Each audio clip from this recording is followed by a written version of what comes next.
আলাইকুম ভিউয়ার্স, আমরা আজকে দেখব ব্রাজিল পরবর্তী ম্যাচ যে নরওয়ের সাথে খেলবে কেমন করতে পারে ব্রাজিল, সেটা আজকে আমরা এই ভিডিওতে দেখব। তো চলো আমরা প্রথমে দেখা যাক ব্রাজিল কেমন পারফরমেন্স করতে পারছিল জাপানের বিপক্ষে। অনেক ভালো পারফরমেন্স ছিল এবং আমরা দেখি এখন নরওয়ের বিপক্ষে ব্রাজিলের স্টার্টিং লাইন আপ।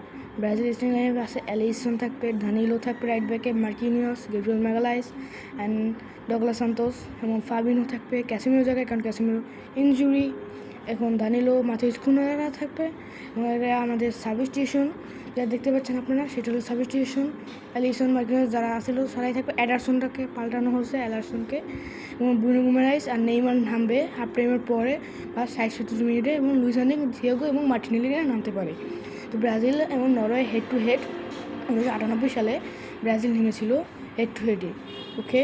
এবং আমরা দেখতে পেয়েছি যে ব্রাজিল জাপান বিপক্ষে ফার্স্ট হাফে অতটা ভালো সুবিধা করতে পারেনি এবং সেকেন্ড হাফে ভালো করেছে।